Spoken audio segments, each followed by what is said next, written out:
வணக்கம். இன்னைக்கு நம்ம கல்வியில குறிப்பாக 10ஆம் வகுப்பு மாணவர்களுக்கு தமிழக அரசு வரும் 1/1/2017 ஜூன் 2019 இந்த தேர்வு கண்டக்ட் பண்றதா இப்போ அனௌன்ஸ் பண்ணியிருக்காங்க. என்னோட ஒரு 17 ஆண்டு கல்வி அனுபவத்துல ஒரு சமூக கல்வி ஆர்வலராக இது என்னோட தனிப்பட்ட கருத்து. இந்த கருத்து முக்கியமாக இந்த எக்ஸாமினேஷன் கண்டக்ட் பண்ணுறதுல என்னென்ன சேலஞ்சஸ் இருக்கும் அப்படிங்கிறத நம்ம இன்னைக்கு பார்க்க போகிறோம். ஸோ இது கல்வி அப்படிங்கிறது இன்னைக்கு எந்த அளவுக்கு நமக்கு முன்னிலைப்படுத்தப்படுகிறது, இதனோட கல்வியில் மாணவர்களோட மனநிலை எவ்வாறு இருக்கும், இந்த மாணவர்கள் இதுக்கு எவ்வாறு தயார் கொள்ள வேண்டும் அப்படிங்கிறத நம்ம டீட்டெயிலாக பார்க்கலாம். ஸோ ஃபஸ்ட்டு நான் இதில் போகிறது ஸ்டாட்டிஸ்டிக்ஸ். அதாவது கவர்மெண்ட் இது வரைக்கும் நம்ம 10th ஸ்டாண்டர்ட் எக்ஸாமினேஷன் 2018 ரிசல்ட்ஸ் படி பார்த்தோம் அப்படின்னா நமக்கு Adi Dravida welfare school 9128 students எழுதியிருக்காங்க. கார்பரேஷன் ஸ்கூல்ல அந்த சிட்டி கார்பரேஷன் லிமிட்குள்ள உள்ள கவர்மெண்ட் ஸ்கூல்ஸ்ல ஏறத்தாழ 9763 ஸ்டூடெண்ட்ஸ் எழுதியிருக்காங்க. ஃபாரஸ்ட்ல கொல்லிமலை, ஜவாதி ஹில்ஸ் இந்த மாதிரி ஃபாரஸ்ட்ல இருக்க ஸ்டூடெண்ட்ஸ் 344 ஸ்டூடெண்ட்ஸ் எழுதியிருக்காங்க. மெயினா ஃபுல்லி எய்டட் ஸ்கூல்ஸ்ல ஒரு 1,66,000 எழுதியிருக்காங்க. கவர்மெண்ட் ஸ்கூல்ல மட்டும் 3.8 lakhs சில்ட்ரன் எழுதியிருக்காங்க. அது தவிர கல்லர் ரெக்ளமேஷன் ஸ்கூல்ஸ், ஹிந்து அறநிலைத்துறை பள்ளிகள், முனிசிபாலிட்டி ஸ்கூல்ஸு இதெல்லாம் பார்த்தீங்க அப்படின்னா இதில் majority of the children government ஸ்கூலில் தான் இருக்காங்க. அதாவது ஏறத்தாழ வசதி இல்லை அப்படிங்கிற குடும்பத்தில் உள்ளவங்க தனியாரில் படிக்கக்கூடிய மாணவர்களோட எண்ணிக்கை மிக மிக குறைவாக இருக்குது. கிட்டத்தட்ட இப்போ ஒரு 10 லட்சம் மாணவர்கள் எழுதுறாங்க அப்படின்னா இதில் ஏறத்தாழ 60 to 70% சில்ட்ரன் அன்அஃபோர்டபுள் சில்ட்ரன் தான் இருக்காங்க. அதாவது அவங்களால ஒருவேளை சாப்பாடு கூட அன்னைக்கு அந்த பேரண்ட் போய் சம்பாதிச்சுட்டு வந்தாதான் சாப்பிட முடியும் அப்படிங்கிறது அந்த மாதிரி உள்ள ஸ்டூடெண்ட்ஸ் தான் ஏறத்தாழ 60 to 70% சில்ட்ரன் நீங்கள் கவர்மெண்ட் ஸ்கூல்லையோ இல்லை கவர்மெண்ட் வழியா எய்டட் ஸ்கூல்லையோ இல்லை கார்பரேஷன் ஸ்கூல்லையோ படிக்கிறாங்க. இது அரசு நல உதவி திட்டம் வழியா அந்த காலத்தில் ஐயா காமராஜ் அவர்கள் பிள்ளைங்க பள்ளிக்கு வந்தாதான் ஒருவேளை சாப்பாடு கிடைக்கும், அதனால பிள்ளைங்க பள்ளியை விட்டுட்டு ஓடிடக்கூடாது, அதுக்காண்டியாவது பெற்றோர்கள் இதுக்கு அனுப்பணும் அப்படிங்கிறதுக்காண்டி ஒரு மதிய உணவு திட்டத்தை கொண்டு வந்தாங்க. அதனோட வாயிலாக நிறைய இன்னைக்கு நமக்கு தமிழ்நாட்டில் என்ரோல்மெண்ட் குறிப்பாக பள்ளியில் ட்ராப் அவுட் இல்லாமல் குழந்தைங்க படிக்கணும் அப்படிங்கிறது நிறைய இந்த ஒரு ஸ்கீம்னாலே ஊக்குவிக்கப்பட்டது. பின்னாடி ஒவ்வொரு அந்த ஸ்கீமை நம்ம கண்டினியூஸாக பண்ணிட்டு இருக்கோம். இந்த நேரத்தில் நம்ம குறிப்பாக இன்னைக்கு இந்த குழந்தைங்களோட பெற்றோர்கள் இன்னைக்கு ஒரு இன்கம் இல்லாமல் இருக்காங்க. ஏறத்தாழ 50 நாட்களுக்கு மேலாக கூட இந்த ஒரு பீரியட்ல லாக்டவுன் பீரியட்ல அவங்க அன்றாடம் வருமானம் செய்து கொடுக்கக்கூடிய பிள்ளைங்க தான் இந்த அரசு பள்ளியில் படிக்கிறாங்க. ஏன்னா அவங்களால தனியார் பள்ளிகளில் ஒரு பணம் கட்ட முடியாதுங்கிற சூழல்ல தான் இந்த பேரண்ட்ஸ் நம்மளை கொண்டு கவர்மெண்ட் ஸ்கூல்ல சில்ட்ரன் சேர்த்து விடுறாங்க. இந்த மாதிரி ஒரு சூழல்ல இருக்கும் பொழுது இந்த ஸ்டாட்டிஸ்டிக்ஸ் படி பார்த்தோம் அப்படின்னா மெயினா 8th to 9th 96.80 சில்ட்ரன் இங்க இருக்காங்க அப்படின்னா அவங்க 10 to 11 போகும்போது 10% கிட்ட ட்ராப் அவுட் ஆயிடுறாங்க. இவ்வளவு நம்ம ஸ்கீம்ஸ் வச்சுமே சில்ட்ரன் ட்ராப் அவுட் ஆகிறாங்க. இன்னைக்கு நம்பர் ஆஃப் ஸ்கூல்ஸ் கவர்மெண்ட் ஸ்கூல்ஸ்ல பார்த்தோம் அப்படின்னா நிறைய பாப்புலேஷன்ஸ் ஏறத்தாழ 5456 ஸ்கூல்ஸ் இன்னைக்கு தமிழ்நாட்டில் இருக்கு. இதுல இருக்கக்கூடிய பள்ளிகள்ல கவர்மெண்ட் ஸ்கூல்ஸும் அண்ட் இதனோட பாப்புலேஷனும் ஹெவியா இருக்கு.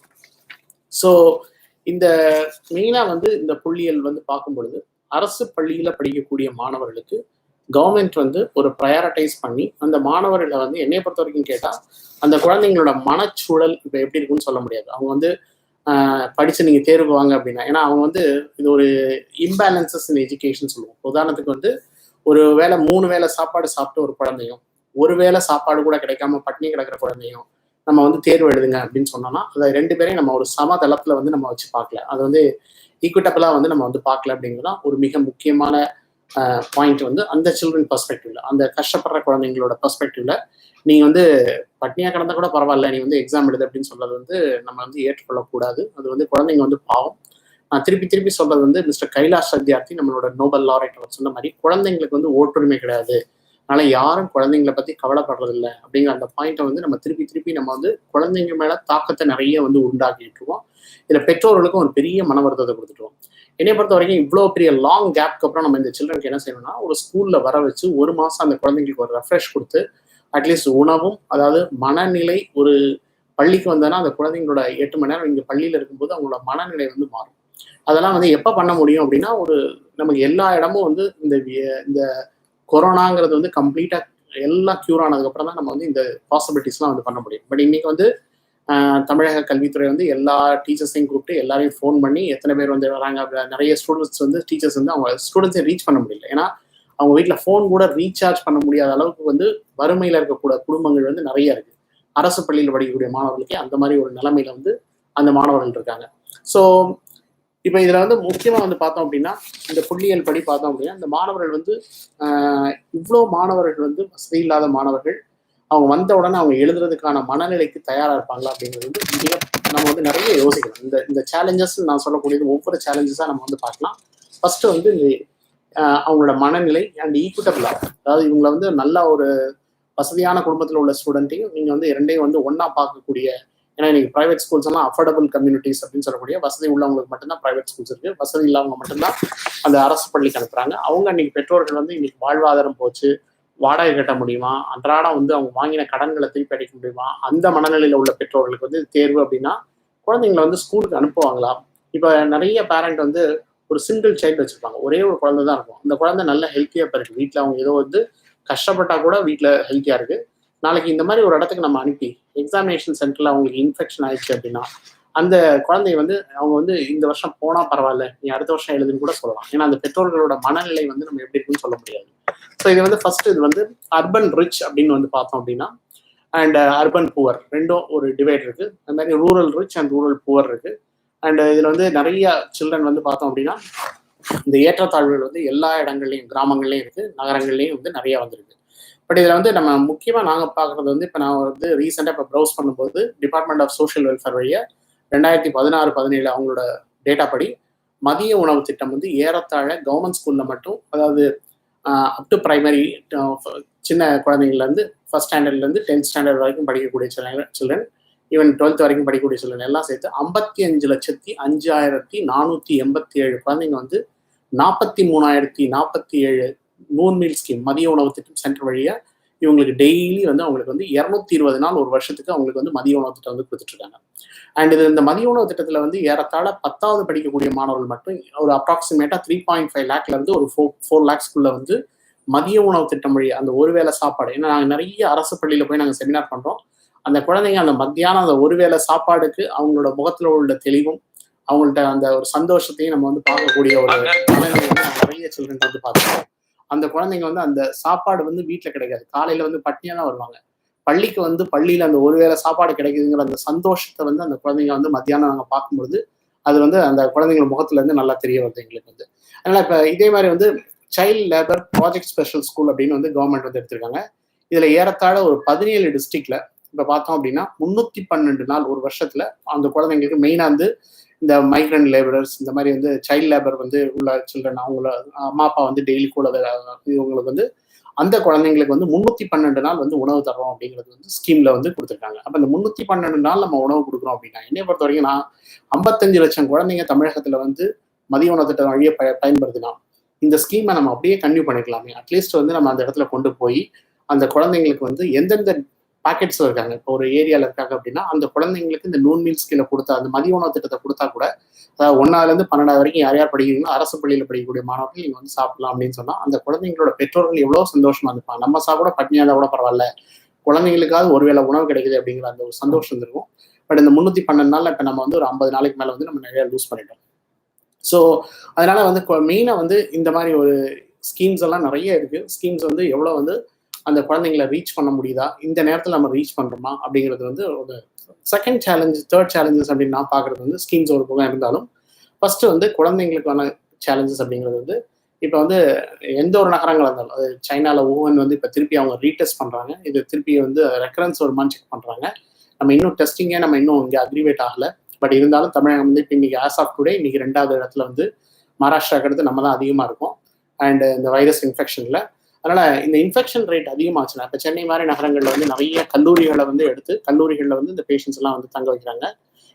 நமக்கு இன்னும் ஒரு ஏறத்தாழ 15 நாள் போக வேண்டியிருக்கு அப்படின்னா, அந்த தேர்வுக்கு இன்னும் ஒரு 14 நாள் இருக்கு அப்படின்னா இந்த இன்ஃபெக்ஷன் ரேட் வந்து இப்போ கூடிட்டே போகும்போது அப்போ இந்த குழந்தைங்கலாம் பள்ளிகளில் தங்க வைக்கணும் அப்படின்னா இப்போ ஒரு வீட்டில் ஒரு அஃபெக்டட் சில்ட்ரனோட பெற்றோர்கள் வந்து யாராவது வந்து அஃபெக்ட் ஆயிருக்காங்க அப்படின்னா அந்த குழந்தை எந்த மனநிலையில வந்து எழுதும், அந்த குழந்தை இப்போ கேஸ் இன்க்ரீஸ் ஆக இந்த குழந்தைங்களுக்கு வந்து என்ன மாதிரி வந்து அவங்க நான் தேர்வுக்கு போகணுமா இல்லை பெற்றோர்களோட உடல்நிலை என்னோட எதிர்காலத்தை பத்தி நான் கவலை பண்ணுமா, அந்த மனநிலையில அந்த குழந்தைய வந்து நம்ம எழுத சொல்லுவோம் அப்படின்னா இது வந்து எந்த வகையிலையும் என்ன மாதிரி ஒரு சாத்தியக்கூறு அப்படிங்கிறது வந்து ரொம்ப யோசிக்க வேண்டியது. இன்னொன்று வந்து நான் முதலே சொன்ன மாதிரி இந்த ட்ரைபல் ஸ்கூல்ஸ் நிறைய இருக்கு. அது மாதிரி வந்து மலைவாழ் ஸ்கூல்ஸ் வந்து ஃபாரஸ்ட்ல இருக்க ஸ்கூல்ஸ் நிறைய இருக்கு. நாங்கெல்லாம் காவலூர்கிட்ட ஒரு பையன் வந்து சின்ன ஃபாரஸ்ட்ல இருந்து எழுதின பையன்லாம் வந்து ரொம்ப கஷ்டப்படக்கூடாது. 17 கிலோமீட்டர் நடந்து வரணும். மண்டேல இருந்து ஃப்ரைடே வரைக்கும் ஸ்கூல்ல இருப்பான். அப்புறம் சனி ஞாயிறு தான் திருப்பி போவான். என்ன பக்கத்துல கிடைக்குதோ அதை சாப்பிட்டுட்டு இருப்பான் அந்த பையன். அப்படிலாம் படிச்ச பையன்லாம் நாங்கள் நிறைய பார்த்துருக்கோம். அதனால இன்னைக்கு வந்து கிரவுண்ட் ரியாலிட்டி அப்படிங்கிறது வந்து ரொம்ப ரொம்ப இது வந்து நம்ம சோஷியலி எவ்வளவு சில்ட்ரனை நம்ம பார்க்குறோம் அப்படிங்கிறது அரசு நிச்சயம் இதை கன்சிடர் பண்ணிப்பாங்கன்னு நினைக்கிறேன். பட் இதை கன்சிடர் பண்ணாலும் இந்த குழந்தைங்களை வந்து நம்ம எப்படி வந்து இப்போ நீங்க வந்து இந்த மாதிரி ஒரு ரிமோட் ஃபாரஸ்ட்ல உள்ள சில்ட்ரனை நம்ம எப்படி பஸ் வச்சு கூட்டிட்டு வர முடியுமா? அவங்க எப்படி இப்போ தேடி கண்டுபிடிக்கிறது? இப்போ கவர்மெண்ட் ஸ்கூலே அந்த ஸ்டூடெண்ட்ஸை கண்டுபிடிக்கிறதுக்கு ரொம்ப கஷ்டப்படுறாங்க. அதனால மெயினா வந்து இந்த சில்ட்ரனை வந்து நம்ம எப்படி ரீச் பண்றோம் அப்படிங்கிறது வந்து நாங்கள் எல்லாரையும் நாங்கள் காண்டாக்ட் பண்ணிட்டோம், நாங்கள் எல்லாரையும் கொண்டு வருவோம் அப்படின்னா இதில் எவ்வளோ பேர் எழுத வருவாங்க அப்படிங்கிறது நமக்கு ரொம்ப சேலஞ்சிங்காக இருக்கும்.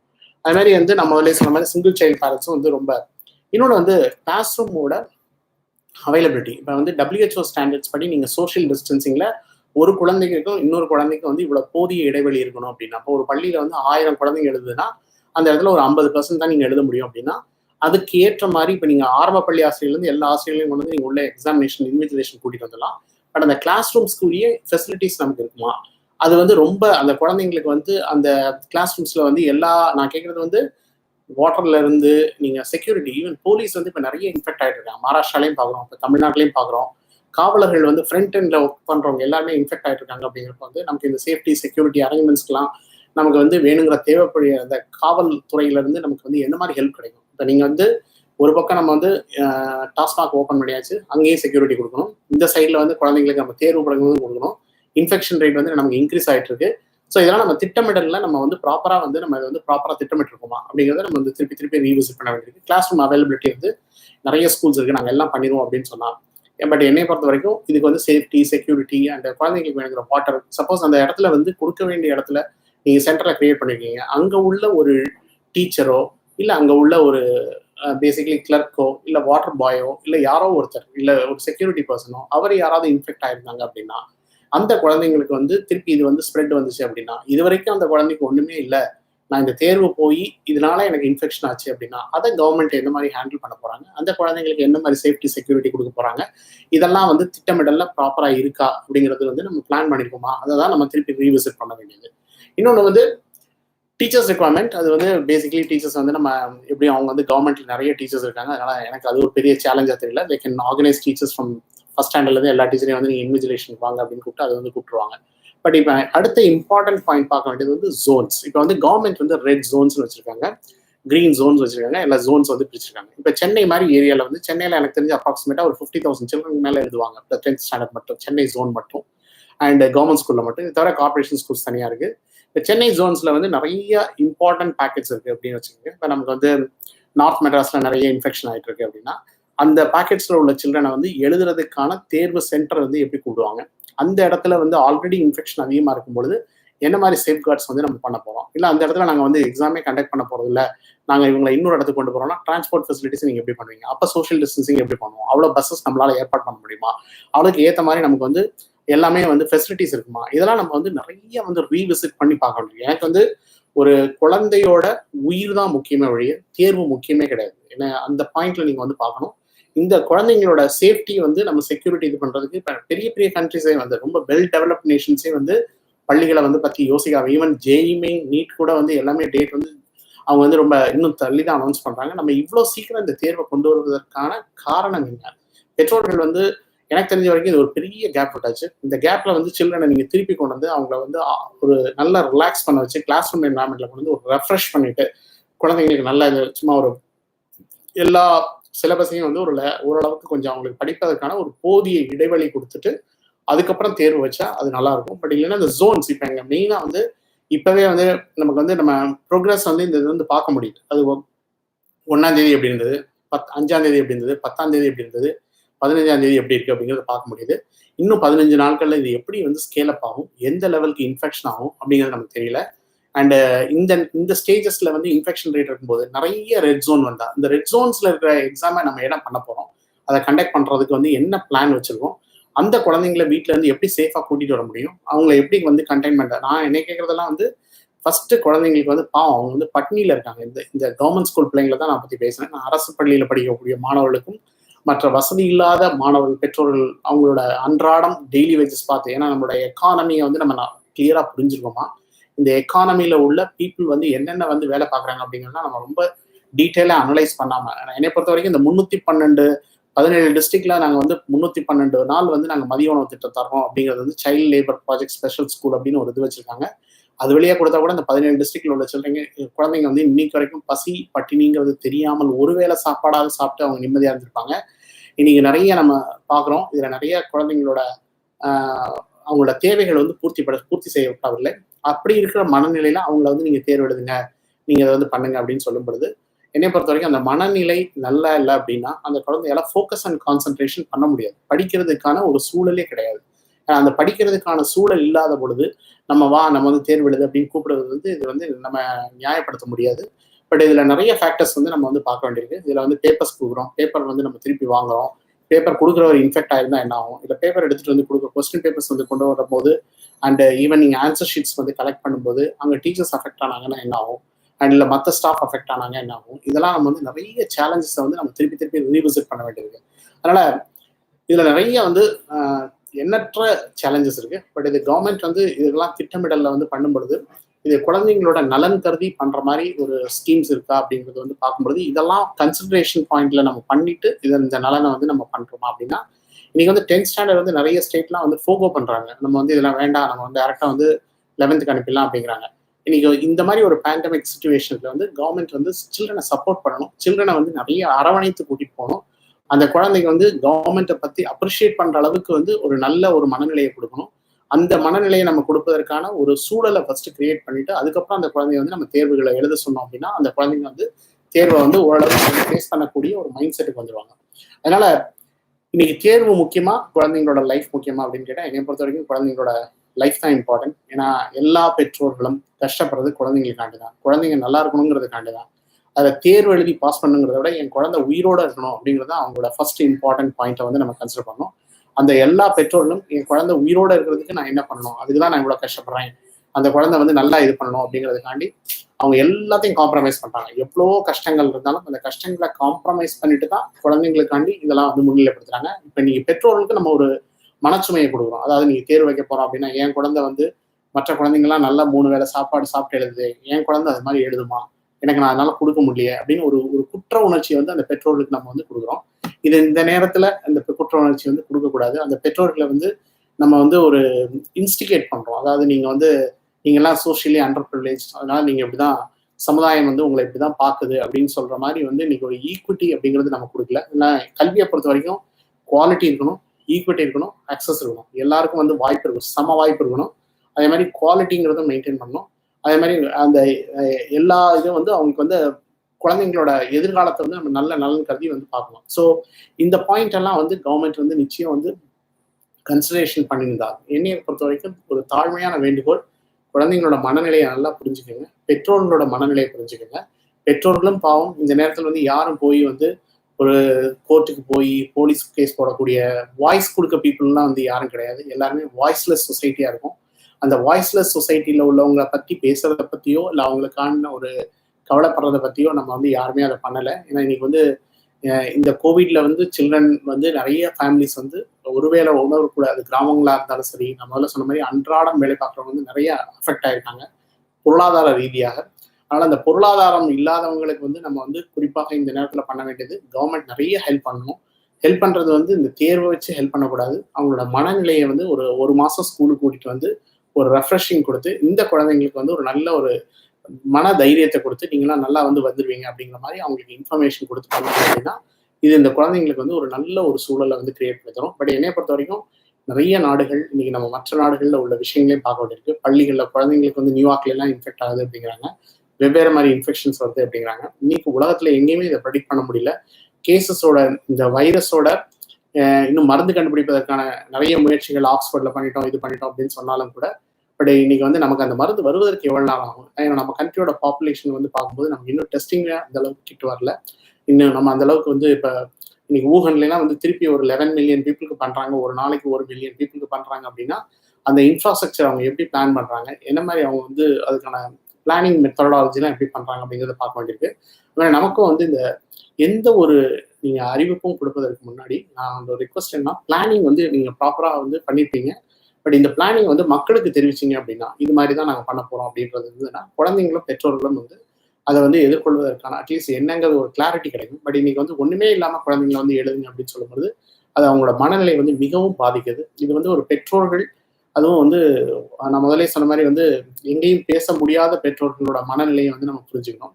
ஏன்னா அவங்கள பற்றி நம்ம யாரும் கவலைப்படுறதில்லை. பட் இன்னைக்கு நாளைக்கு இவங்களெல்லாம் வந்து நம்ம வந்து பற்றி கவலைப்படலை அப்படின்னா டாக்டர் அமர்த்தியா சென்னோட தேரி தான். நம்ம சொசைட்டியில் ஒரு சொசைட்டி நல்லா மேலே போயிட்டு இருக்கும்போது இன்னொரு சொசைட்டி கஷ்டத்தினால கீழே போயிட்டு இருக்காங்க அப்படின்னா இந்த சொசைட்டி தான் அந்த சொசைட்டியை டிஸ்டர்ப் பண்ண போகிறாங்க.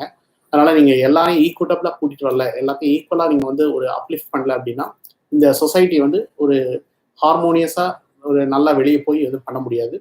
அதனால இதெல்லாம் வந்து கருத்தில் கொண்டு நம்ம வந்து எல்லா ஸ்டேக் ஹோல்டர்ஸ்க்கும் எல்லாம் ஒரு சம வாய்ப்பை வந்து உருவாக்கணும். அதே சமயத்தில் அவங்களோட குழந்தைங்களுக்கும் வந்து பெற்றோர்களுக்கும் வந்து ஒரு மன சுமையை கொடுக்காமல் இந்த குழந்தைங்களை பற்றி நம்ம வந்து நம்ம சேஃப்டி மெஷர் தான் ரொம்ப இம்பார்ட்டன்ட் அப்படிங்கிற கன்சிடரேஷனில் இந்த தேர்வை வந்து என்னை பொறுத்த வரைக்கும் இன்னும் கொஞ்சம் நாள் போஸ்ட்போன் பண்ணுறது மிக மிக நல்லது. ஏன்னா இன்றைக்கே வந்து டேட் வந்து 15ஆம் தேதி வந்து உங்களுக்கு கேஸ் எங்கேயோ 10,000க்கு மேலே போயிடுச்சு. இன்னும் 15 நாளில் எத்தனை கேஸ் இன்ஃபெக்ட் ஆகும்னு தெரியாது, எவ்வளோ மக்கள் இதில் இன்ஃபெக்ட் ஆக போகிறாங்க. பிகாஸ் இதனோட இந்த டிசீஸோட பேசிக்கலி சேஞ்சஸே வந்து ரொம்ப ஒரு மாதிரி இருக்குது. அதனால வந்து மெயினாக வந்து குழந்தைங்களுக்கு பெற்றோர்களுக்கு நலன் கருதி இந்த ஜோன்ஸ் எல்லாம் நம்ம வந்து ப்ராப்பராக வந்து ஃபைனலைஸ் பண்ணாமல் இந்த ஜோன்ஸில் வந்து உள்ள குழந்தைகள் நம்ம எப்படி கொடுக்க போகிறோம், இப்போ நிறைய ஏரியாஸ் இன்ஃபெக்ட் ஆயிடுச்சு அப்படின்னா அதெல்லாம் கண்டெய்ன்மெண்ட் ஜோன்ஸ் போகும்போது அதை கவர்மெண்ட் எப்படி பிளான் பண்ண போகிறாங்க. ஏன்னா ஒவ்வொரு டிபார்ட்மெண்ட்டுக்கும் நம்ம நல்ல ஹேண்ட் ஹோல்டிங் வந்து நம்ம பண்ணுறோமா. அண்ட் அதே மாதிரி என்னையை பொறுத்த வரைக்கும் இப்போ கூட ஒன்றும் இல்லை, இந்த மதிய உணவு திட்டத்தில் 312 நாள் சைல்டு லேபர் ப்ராஜெக்ட் ஸ்பெஷல் ஸ்கூலில் கொடுக்குற அமௌண்ட் அந்த இதை எடுத்து அந்த குழந்தைங்களுக்கான உணவுகளை அந்தந்த ஜோன்ல 1ஆவதுலேருந்து 12ஆவது வரைக்கும் யார் யார் படிக்கிறாங்க ஒருவேளை சாப்பிடாத கவர்மெண்ட் வந்து கொடுத்துச்சு அப்படின்னா அந்த குழந்தைங்களோட அட்லீஸ்ட் ஒரு திடமான சூழல்ல ஒருவேளை சாப்பிடையாவது நம்பி, ஏன்னா பெற்றோர்கள் வந்து அந்த குழந்தை கிடைச்சா கூட அவங்க சந்தோஷப்படுவாங்க, அவங்க பட்டி கூட இருப்பாங்க. அந்த குழந்தைங்களுக்கு வந்து இதை பண்ணினாலே வந்து குழந்தைங்களோட மனநிலை வந்து மாறுவதற்கான அட்லீஸ்ட் ஒரு ஓரளவுக்கு ஹெல்த்தாக வந்து அவங்க வந்து பண்றதுக்கான ஒரு ஸ்கீம் வந்து நம்ம ஆல்ரெடி வச்சிருக்கோம். அதை நம்ம பெண்டிங்ல வைக்க வேண்டாம். இந்த நேரத்தில் அந்த குழந்தைங்களுக்கு தேவையான நேரங்களில் நம்ம உதவுவது அப்படிங்கிறது மிக மிக அவசியமானது அப்படிங்கிறதான் என்னோட தாழ்மையான வேண்டுகோள். ஸோ இதான் வந்து just I want to consolidate. I think எங்களோட வெப் சேனல் வந்து TICF சேனல், என்னோட பேர் வந்து Nedunchezhiyan and Technocrats India college finder. அதனால நீங்கள் வந்து மெயினாக வந்து இந்த இதில் வந்து சேனலுக்கு சப்ஸ்கிரைப் பண்ணுங்க. எங்களோட டீம் வந்து நிறைய வந்து டெமோ வந்து கொடுத்துட்டு இருக்காங்க, நிறைய வந்து கவுன்சிலிங் பர்சனல் கவுன்சிலிங் பண்ணுறோம். அது வந்து என்னோட கொலிக் வந்து நம்பர்ஸ் நான் வந்து சொல்கிறேன், 9445599822 அந்த மாதிரி நீங்கள் காண்டாக்ட் பண்ணலாம். இன்னொன்று 9445599823 நீங்கள் காண்டாக்ட் பண்ணலாம். இன்னொன்று 9488283300 நீங்கள் இதில் காண்டாக்ட் பண்ணலாம். இது தவிர நாங்கள் வந்து கிளாஸஸும் எடுத்துகிட்டு இருக்கோம். எங்கள் கிளாஸில் டீச்சர்ஸ் கிடையாது, இட்ஸ் ஆன்லைன் கிளாஸஸ். இது லாஸ்ட் இயர் எங்கள்கிட்ட வந்து ஒரு ஸ்டூடெண்ட் கௌதமன் சொல்லிட்டு திருச்சியிலேருந்து படித்து IIT கரக்பூரில் போய் படிக்கிறாரு. நீட்டில் நிறைய ஸ்டூடெண்ட்ஸ் வந்து படிக்கிறாங்க. இது டீச்சரே இல்லாமல் செல்ஃப் லேர்னிங் மாடலில் போயிட்டு இருக்கு. அதுவும் நாங்கள் டெமோ வந்து கொடுத்துட்ருக்கோம். அது சம்மந்தமாக நீங்கள் காண்டாக்ட் பண்ணணும் அப்படின்னா 9445599828 நம்பர் நீங்கள் வந்து காண்டாக்ட் பண்ணலாம். இப்போ நிறைய நேயர்கள் வந்து கேள்வி கேட்டிருக்காங்க, என்னால் முடிஞ்ச வரைக்கும் நான் ஆன்சர் பண்ணுறேன். ஸோ ஃபர்ஸ்ட் வந்து கோவையிலேருந்து ஒருத்தர் கேட்டிருக்காங்க, sir suggestion to learn machine learning வந்து பற்றி படிக்கலாமா, அக்ரிகல்ச்சர் ஸ்டூடெண்ட்ஸ் வந்து and agriculture works mechanised new days. Okay, agriculture வந்து இன்னும் கொஞ்சம் நல்ல தொழில் கம்ப்ளீட்டாக வந்து மாறிடும் அப்படின்னா நான் வந்து இதெல்லாம் படிக்கலாமா. தாராளமாக நீங்கள் என்ன படிக்கிறதையும் நீங்கள் நிப்பாட்டாதீங்க. கல்வி என்றைக்குமே உங்களை பாதுகாக்கும். எவ்வளோ நீங்கள் ஆவலாகவும் தீவிரமாகவும் நிறைய படிக்கிறீங்களோ, என்னை பொறுத்த வரைக்கும் வந்து இந்த 17லேருந்து 21 வயசு வரைக்கும் எவ்வளோ எஜுகேஷன் லோடு எடுக்கிறீங்களோ அதெல்லாம் பின்னாடி உங்களுக்கு வந்து ரொம்ப ஹெல்ப்ஃபுல்லாக இருக்கும். அதனால் என்ன கொடுத்தாலும் படிக்கணும். இந்த ஜென்ரேஷனில் வந்து உங்களுக்கு எதிர்பார்ப்புகள் என்னன்னா நான் இதை படிக்கிறேன் அதை படிக்கிறேன் அப்படின்னு சொல்றதை விட நான் என்ன கொடுத்தாலும் படிப்பேன் அப்படிங்கிற அந்த மனநிலைக்கு நீங்கள் ரெடி ஆனால் தான் நீங்கள் தயாராக முடியும். ஏன்னா இன்னும் இந்த லாக்டவுன் எவ்வளோ நாளைக்கு கன்டினியூ ஆகும், இந்த டிசீஸ் எத்தனை நாளைக்கு இந்த பேண்டமிக் வந்து போகும், இது எப்படிலாம் நமக்கு வந்து உருமாறும், இதனோட வேரியன்ஸ்லாம் எப்படி இருக்கும், அதனால இந்த மார்க்கெட்டை பற்றிலாம் நம்ம வந்து ப்ரெடிக்ட் பண்ணக்கூடாது. இந்த நேரத்தை ஆக்கப்பூர்வமாகவும் நம்மளை வந்து நிறைய வந்து என்ரிச் பண்ணுறதுக்கும் கல்வி வாயிலாக நம்மளோட அறிவுபூர்வமாக நம்மளை வளர்ப்பதற்கும் இந்த தருணத்தை ஒரு நல்ல தருணமாக நம்ம வந்து யூஸ் பண்ணிக்கணும். அண்ட் BSc ஆப்டோமெட்ரிக் கேட்குறாங்க, தாராளமாக நீங்கள் படிக்கலாம். பட் இன்ஸ்டிடியூஷன்ஸ் நீங்கள் எங்கே படிக்கிறீங்கிறத பொறுத்து கவர்மெண்ட் இன்ஸ்டியூஷனில் படிச்சிங்கன்னா ஆப்டோமெட்ரிக் கோர்ஸஸ்க்கு வந்து நிறைய வந்து ஸ்கோப் இருக்குது. ஏன்னா இந்த ஜென்ரேஷன்லாம் இன்றைக்கி மொபைல் பார்த்து எல்லாம் ஸ்க்ரீனில் நம்ம பார்த்து நம்ம கண்ணை ரொம்ப கெடுத்துட்ருக்கோம், இல்லை டெலிவிஷன் சேனல் பார்க்குறோம். அதனால் இது வந்து கண்ணு பேசிக்கலி நமக்கு டெஸ்ட் பண்ணி சொல்கிறதுக்கு நிச்சயமாக வந்து நிறைய வந்து பீப்புள் வந்து தேவை. என்னதான் மெஷின் இருந்தாலும் மெஷின் வழியாக நமக்கு வந்து இன்ட்ராக்ஷன் பண்ணுறதுக்கு இவங்கெல்லாம் தேவைப்படுவாங்க. அதனால இதெல்லாம் பண்ணலாம். அது மிஸ்டர் சோமசுந்தரன் சார் கேட்டிருக்காங்க. அடுத்து வந்து is there any scope for study research in astronomy in India? டெஃபினட்டாக இருக்குது. ஐஐடியிலேருந்து எல்லா இன்ஸ்டியூஷன்லையும் நீங்கள் வந்து படிக்கலாம். ஐசர் வழியாகவும் நீங்கள் வந்து போகலாம். ஐசர்லையும் போய் நீங்கள் வந்து நிறைய அஸ்ட்ரானமி அண்ட் ஆஸ்ட்ரோஃபிசிக்ஸ்க்கு வந்து நல்ல ஃபெசிலிட்டிஸ் இருக்குது. அதே போய் படிக்கலாம். அண்ட் இந்தியன் ஆஃப் சயின்ஸ்க்கு நீங்கள் ப்ரிப்பரேஷன்ஸ் வந்து நீங்கள் மெயினாக வந்து ஜேஇ மெயின் வழியாக போகலாம், நீட் வழியாகவும் போகலாம். பட் நீங்கள் நல்லா படிக்கிறது வந்து அதில் தான் நீங்கள் ஸ்கோர் பண்ணணும். வெளி மாநிலங்களுக்கு பெண் பிள்ளைகள் சென்று படிப்பது பாதுகாப்பானதாக இருக்கும். நான் வந்து ஒரு 17 வயசு வரைக்கும் நான் யாரையும் வெளியே ரெக்கமெண்ட் பண்ணுறதே கிடையாது. ஏன்னா அது வரைக்கும் குழந்தைங்க வந்து வீட்டோட தான் இருக்கணும். அம்மா எவ்வளோ கஷ்டப்படுறாங்க தெரியணும், அப்பா எவ்வளோ கஷ்டப்படுறாங்க தெரியணும். ஒரு குடும்பத்தில் என்னென்ன சேலஞ்சஸ் இருக்குங்கிறத கண் கூட பார்க்கணும். அப்போ தான் வந்து அவங்க பெற்றோர்கள் மேலே பிற்காலத்தில் வந்து ஒரு நல்ல ஒரு மதிப்பு வந்து உருவாடும். அதனால வந்து 17 இயர்ஸ் வரைக்கும் அவங்க வந்து நான் வீட்டில் தான் படிக்க சொல்றேன். 17க்கு அப்புறம் நீங்கள் எங்கே வேணாலும் இருக்கலாம். பட் கவர்மெண்ட் இன்ஸ்டியூஷனில் நாங்கள் வந்து ரெக்கமெண்ட் பண்ணுவோம். நாங்கள் தனியாக பற்றி பேசுறது இல்லை. அடுத்து வந்து earth sciences and geography oriented exam நிறைய இருக்குது. அது நீங்கள் வந்து என்ன கோர்ஸ் படிக்கிறீங்கிறத பொறுத்து நீங்கள் வந்து எழுதலாம். How to prepare for KVP examination? நல்லா புரிஞ்சு படிச்சிங்கன்னா போதும். எல்லா எக்ஸாமினேஷனை பற்றி நீங்கள் கவலைப்பட வேண்டாம். சரி, தேர்வுகளை பற்றி நீங்கள் பயப்படாதீங்க. என்னை பொறுத்த வரைக்கும் தேர்வுங்கிறது வந்து ஒரு கேம் மாதிரி நீங்கள் வச்சுக்கோங்க. இதில் நல்லா உங்கள் பெஸ்ட் பர்ஃபார்மன்ஸை கொடுக்கறதுக்கு நீங்கள் ட்ரை பண்ணி பாருங்கள். அடுத்து வந்து bring the most okay and collars and admission. Okay, மெயினாக வந்து எங்களோட சர்வீசஸ் பற்றி நான் கடைசி சொல்லிடுறேன். எங்களோட ஆர்கனைசேஷன் வந்து Technocrats India college finder. We are based out of Chennai. இது ஒரு 17 இயர்ஸாக வந்து நாங்கள் ஒரு சோஷியல் ஆண்டர்பிரினர்ஷிப் வெஞ்சர். இது வந்து சில்ட்ரன் வந்து குறிப்பாக வந்து அம்மா அப்பா வந்து என்னதான் கல்வி பயிர்ந்தாலும் லைஃப் ஸ்டைல்லையும் சரி, அதில் வந்து வசதியற்ற மாணவர்களாக இருந்தாலும் சரி, அவங்க ஒரு நல்ல இன்ஸ்டிடியூஷன்ஸ்க்கு எப்படி போகணும், அது வந்து கவர்மெண்ட் இன்ஸ்டியூஷனில் எப்படி படிக்கலாம் அப்படிங்கிறதுக்கு பொருளாதாரம். ஏன்னா நிறைய குடும்பங்களுக்கு வந்து நீங்கள் பொருளாதார வசதிகள் கிடையாது. அவங்களுக்கு வந்து எப்படி ஒரு நல்ல இன்ஸ்டியூஷனில் போய் படிக்கலாம் அப்படிங்கிறதுக்கு வந்து நாங்கள் கைட் பண்ணுறோம். +2க்கு அப்புறம் ஒரு 80 என்ட்ரன்ஸ் எக்ஸாமினேஷன் நடக்குது. இப்போ ஆல்ரெடி ஒரு 25 அப்ளிகேஷன் முடிஞ்சிருக்கு. இப்போ கரண்ட்லி ஒரு 25 அப்ளிகேஷன் ஓப்பன் ஆகிருக்கு. இன்னும் நிறைய அப்ளிகேஷன்ஸ் வந்து ஒரு 40 அப்ளிகேஷன்ஸ் மேலே வரும். அதனால் நீங்கள் இது வரைக்கும் நீங்கள் வந்து காலேஜ் திட்டம் இல்லை அப்படின்னா நீங்கள் கவர்மெண்ட்டில் போய் படிக்கிறதுக்கான என்னென்ன இன்ஸ்டியூஷன்ஸ், ஏன்னா இன்னைக்கு வந்து 900 ஆல்மோஸ்ட் லைக் 1000 யூனிவர்சிட்டிஸ் கிட்ட நம்ம பக்கத்தில் வந்துட்டோம். 995 சம்திங் வந்து 993 கிட்ட இருக்கு. அண்ட் யூனிவர்சிட்டிஸ் நிறைய பெருகிட்டு இருக்கு, காலேஜஸ் நிறைய இன்க்ரீஸ் ஆகுது. பட் இதில் எங்கே போய் படிக்கணும், இந்த கன்ஃபியூஷன்ஸில் நம்ம கரெக்டான கல்லூரி எப்படி தேர்ந்தெடுக்கிறது, நமக்கு தேவையானது எப்படி தேர்ந்தெடுக்கிறது, இதை வந்து நாங்கள் கெரியர் கைடன்ஸ் வந்து ஒரு பாஸ்ட் 17 இயர்ஸாக பண்ணியிருக்கோம். எங்களோட எண்ணற்ற மாணவர்கள் இன்னைக்கு நிறைய நல்ல இன்ஸ்டிடியூஷன்ஸில் போய் நல்ல இன்டர்நேஷனல் அவார்ட்ஸ், ஃபாரின் யூனிவர்சிட்டியில், கேம்பிரிட்ஜ்லேருந்து, ஹார்வர்ட்லேருந்து, கார்னிகிலேருந்து எல்லாத்துலேயும் படிக்கிறாங்க. ஸோ இது மாதிரி எங்கே நீங்கள் அண்டர் கிராஜுவேஷன் இந்தியாவில் எங்கே படிக்கலாம், எப்படி நீங்கள் வந்து பைசா செலவில்லாமல் நீங்கள் அதிகமாக செலவழிக்காமல் நல்ல இன்ஸ்டியூஷனில் எப்படி வந்து வெளிநாடுகளில் சீட் வாங்கலாம், இதெல்லாம் எப்படி படிக்கலாங்கிறது வந்து நாங்கள் யூஜி பிஜி ரெண்டுக்குமே கைட் பண்ணுறோம். இது எங்களோட காண்டாக்ட் நம்பர்ஸ் வந்து நீங்கள் வந்து காண்டாக்ட் பண்ணலாம். இப்போ நீங்கள் +2 எழுதிருக்கீங்க அப்படின்னா, இல்லை 9, 10, 11, இப்போ 10th அப்புறம் தான் நாங்கள் வந்து ஹெல்ப் பண்ணுறோம். 11th படிக்கக்கூடிய ஸ்டூடெண்ட்ஸ், 12th படிக்கிற ஸ்டூடெண்ட்ஸ்க்கு இப்போ நாங்கள் இந்த ஆல் இண்டியாவில் இருக்க காம்படிட்டிவ் எக்ஸாமினேஷன், நாங்கள் நீட் ஐஐடி அப்படிங்கிறது பிரிக்கிறது இல்லை, எல்லாத்துக்கும் சேர்த்து ஒரே ப்ரிப்பரேஷன் தான். எதுவும் உங்கள் டெக்ஸ்ட் புக்கில் மட்டும்தான் இது எப்படி படிக்கணுங்கிறத வந்து நாங்கள் ஃபெசிலிட்டேஷன் கிளாஸஸ்ங்கிறது பண்ணிட்டு இருக்கோம். இந்த ஃபெசிலிட்டேஷன் கிளாஸஸ்க்கு நீங்கள் டெமோவும் இருக்குது, நீங்கள் பார்க்கலாம். இது தவிர வந்து நாங்கள் லேர்னிங் லேப் அப்படின்னு ஒரு மெட்டீரியல் வச்சுருக்கோம், அது வழியாகவும் நீங்கள் வந்து பார்க்கலாம். இது சம்மந்தமாக நீங்கள் காண்டாக்ட் பண்ணால் 944-955-99-828ங்கிற நம்பரை வந்து நீங்கள் காண்டாக்ட் பண்ணலாம். அண்ட் அங்கேருந்து உங்களுக்கு எல்லா ஹெல்ப்பும் கொடுப்பாங்க.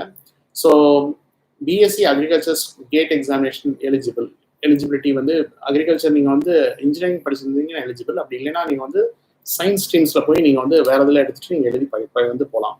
டிப்ளமோ ஃபைனல் இயர் ஸ்டூடெண்ட் வந்து I need a guidance to lateral entry வழியே போகலாம், தாராளமாக படிக்கலாம். பட் கவர்மெண்ட் இன்ஸ்டியூஷனில் போங்க, ஏன்னா உங்களுக்கு ஃபீஸ் வந்து இப்போதைக்கு அண்ட் நிறைய எவ்வளோக்கெவ்வளோ உங்களை எக்கானமி ரொம்ப பூராக இருக்கிறதுனால உங்களோட வருமானத்துக்கு பொருளாதாரத்துக்கு ஏற்றவாறு நீங்கள் கல்வியை தேர்ந்தெடுத்தீங்கன்னா நல்லது. இல்லைன்னா பின்னாடி வந்து நீங்கள் வந்து இந்த மாதிரி இன்ஸ்டியூஷன்ஸ் நம்ம எடுத்துட்டோம் அப்படிங்கிறது வந்து நீங்கள் வந்து மறந்துடக்கூடாது.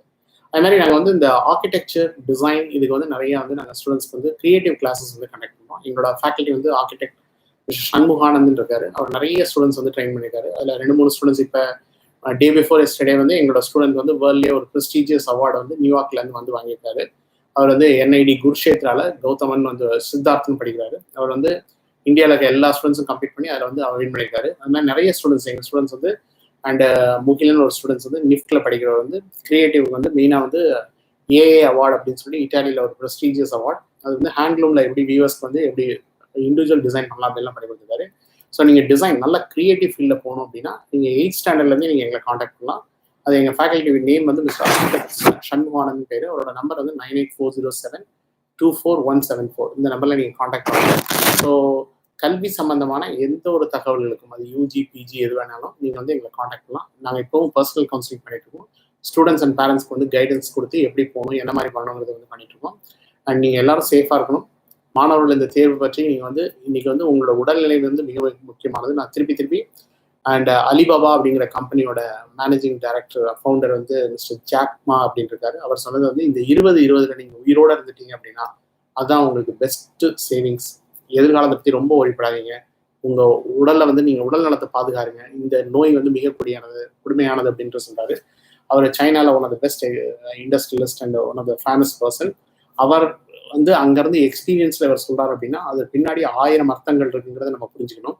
அதனால் நம்ம வந்து எல்லாரும் சேஃபாக இருக்கணும். இந்த நேரத்தில் வந்து நம்ம மனித உயிர் தான் முக்கியம், தேர்வுகள் முக்கியம் இல்லை அப்படிங்கிற ஒரு நல்ல சூழல் வந்து நமக்கு நல்லா அமையும் அப்படிங்கிற ஒரு நம்பிக்கையுடன் இந்த நிறைவை வந்து முடிக்கிறேன். எல்லோரும் சேஃபாக இருக்கிறதுக்கு வாழ்த்துக்கள். நீங்கள் எல்லாரும் நல்லபடியாக உங்களோட உடல்நலத்தை பாதுகாக்க வேண்டும். நன்றி.